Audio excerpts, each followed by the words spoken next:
Hi, my name is Benedict. Wanted to quickly-ish walk you through something. There's always an ish with me, I'm never quick.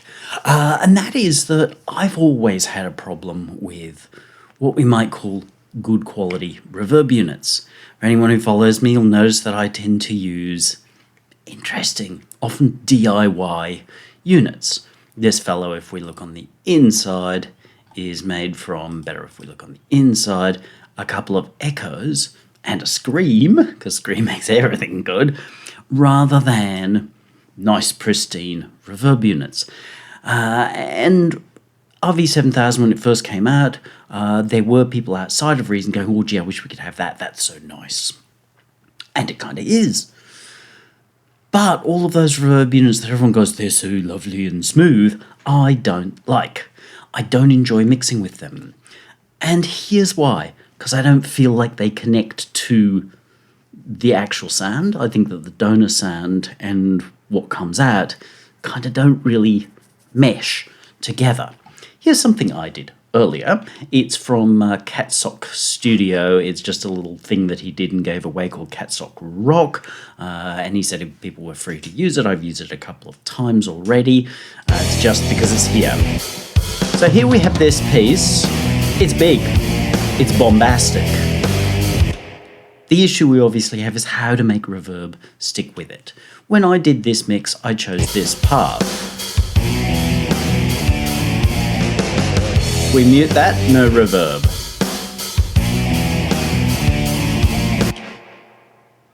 As we hear, it's a fairly clattery sort of reverb.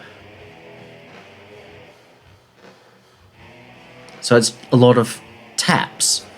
We might call that early reflection type stuff. I'm big on that, even though it took me a while to understand why people were excited about early reflections.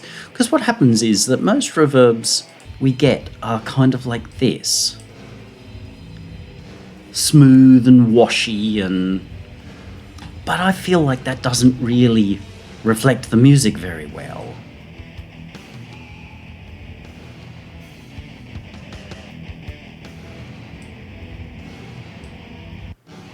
If we move to a...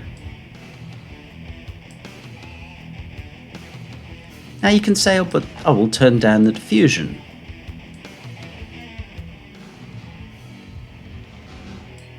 And to some extent, you're right, but I still don't love it. That's a personal thing. So if we pop this back in...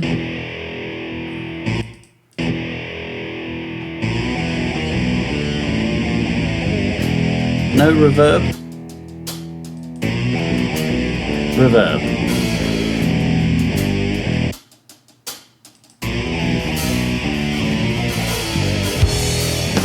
Put that diffusion up.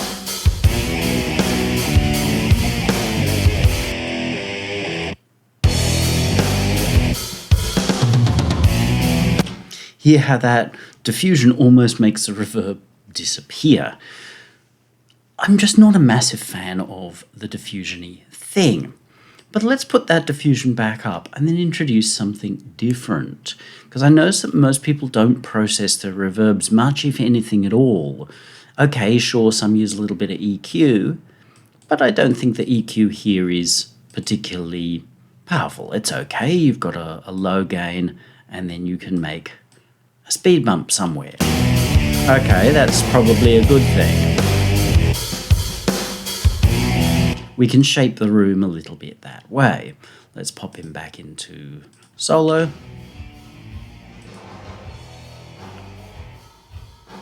Okay, fair enough. But I'm going to say, let's approach this a very different way, a way that most people would not think to do.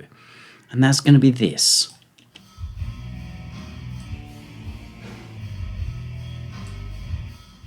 Back in the mix.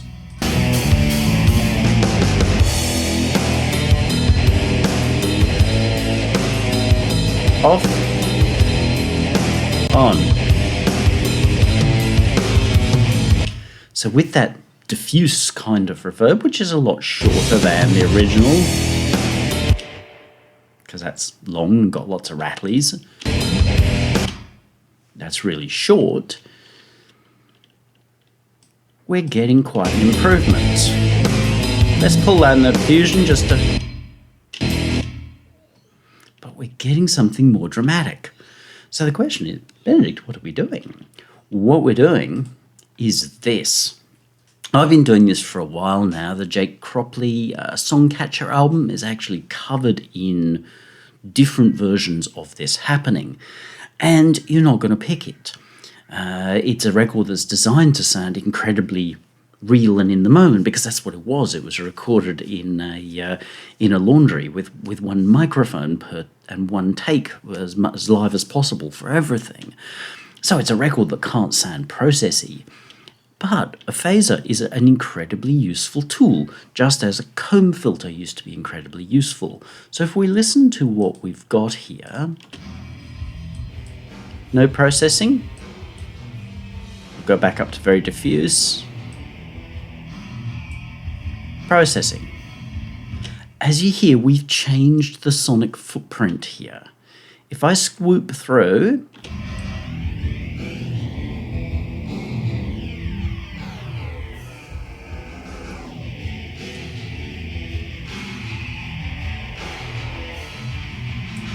I can change how that room feels, and I can change it more wholesale than with an EQ. If we pull back our diffusion a little bit, so this is just the reverb signal, pop it back in, no reverb at all.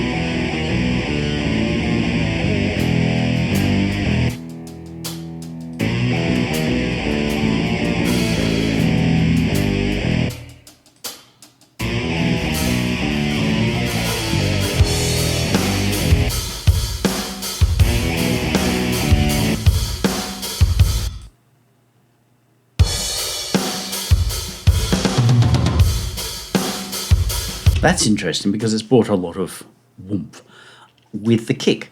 We're not processing the kick itself, we're just processing the reverb, so we get that kind of Metallica-y thing happening.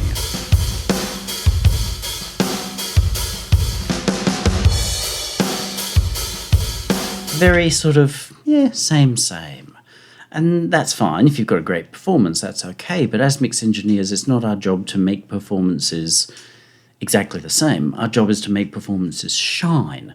Doesn't mean that we should get out there and over-process them. But if we can make this do its job better... There I was looking for a nice, big, bright, bombastic sound. But here, I could say, okay, I want that to be more...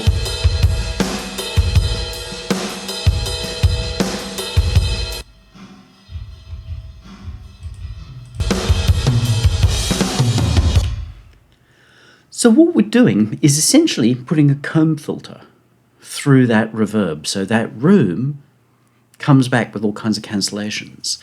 And this is exactly what happens in the real world. And it's not about saying, oh, I'm going to clone a particular real world room, because I think it's absurd. But when we're in the real world, everything is affecting and changing the balance of what we hear. So using a phaser, putting through comb filters, bands of alteration,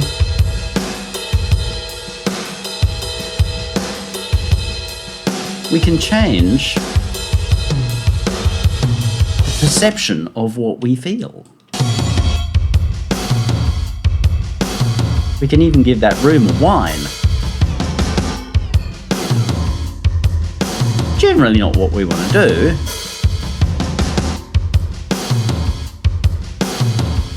Hear how it's flat? Now, I'm 99.999% confident that they are Easy Drummer or something similar. I think he even told me what they were. Therefore, they are very the same. So by doing this, not only have we taken away from the Easy Drummer or whatever it was sound, and now it sounds different, if we look at moving this in some small way, not big way, because it's going to sound weird, but a little bit.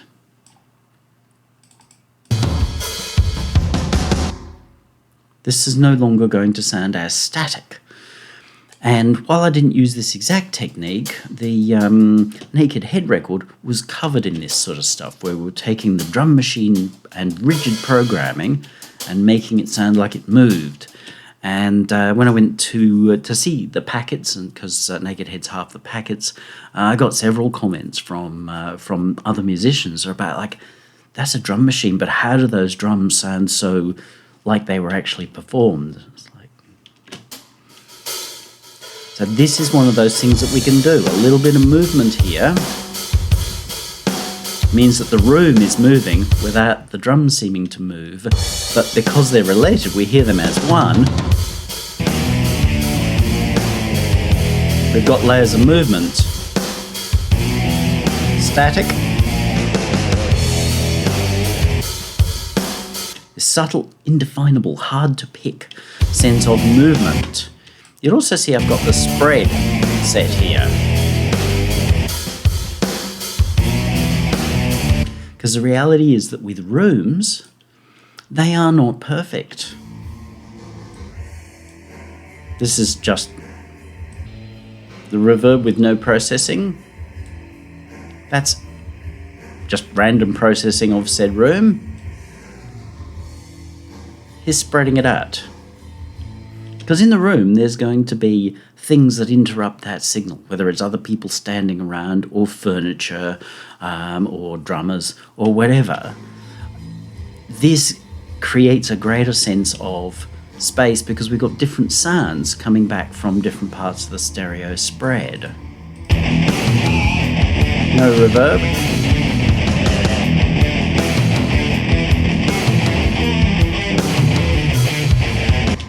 The RV7000, which I personally find bland, put through this kind of processing. Gives a lot more excitement to it. There is no right or wrong setting here. It's a case of moving around with your frequency, your bandwidth and feedback, and then your spread until you say, this is the way I like this room to sound.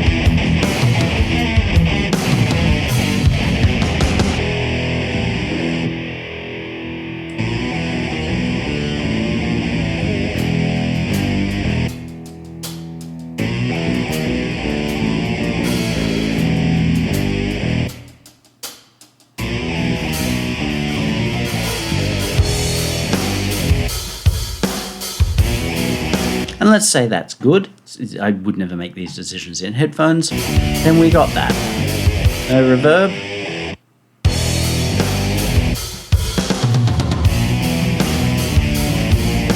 Bombastic reverb, which has a character to it. The downside of these, from my perspective, is how pristine and pure they are. Now, I believe very firmly that Reason's designers have generally kept all these devices as sort of clean as possible, because it's up to us to be doing these sorts of actions. You know, it's up to us to say, how do I want to make this sound? So I can take a reverb that I don't really love and start to make it far more Benedict lovable. I can even move this to 100% late and make my early reflections loud.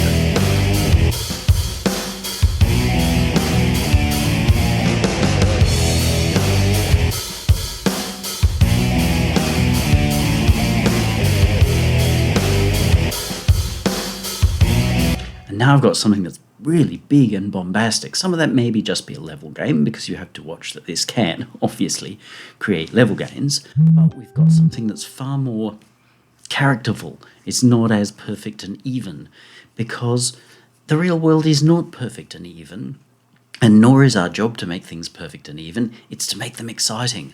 I read something, somebody is trying to tilt for work in one of the online songwriter groups, and then he comes in by saying, I will make your mix perfect. And I feel like sort of writing a response to sort of say, well, I'm a mix engineer, I will make your mix as imperfect as necessary. No mix engineer worth anything is actually going out there trying to say, I'm going to make the perfect perfection of everything, and that therefore I will be a good mix engineer. That's not how it's done. You've got to find, where's the character in here? If there isn't character here, how can I give it character? What can I impart? And what I choose to impart is always a piece of saying, what do I think this is about? This is bombastic. So I want that reverb to make it more bombastic. No reverb. This is the one that I applied. And I remember thinking at the time as I applied this, because I'm going up against somebody else's mix and he'd been either sparing with his reverb or used something so perfect it evaporated, I wanted it to be bombastic, but I didn't want it to come across as being like, oh, you just reverb soaked this. I did, but I wanted to be very clear. So I chose something that was kind of light, but still added a lot of presence. Dry. Presence. So it's much more in the mids. This time round we're sort of going, bugger that just. So we're making that whole room be more dynamic and more exciting. There's a little bit of movement. If we don't want that to be regular, then we can do this. Just put it to a soft noise. So that's a little bit more like just there are constantly people wandering around, messing up the phase return of that room. And now we've got something that sounds really interesting.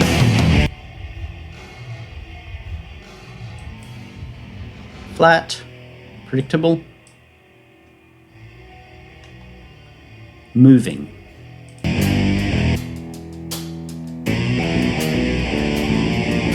So it creates this constant sense of we're in a moving environment, which is what the real world is like. So it's all illusion. I hope you find that interesting. Go careful if you use this approach. You don't want to get caught in it becoming too obvious, unless, of course, that is the plan, in which case be super obvious about it, and people will be like, what'd you do there? If you have questions, more importantly, if you want to hire me, then follow links down below. If you have found value in this, please be sure to stop by my Ko-fi or Ko-fi website and buy me a virtual coffee, because this is years of experience that you're getting handed in 17 minutes and 43 seconds.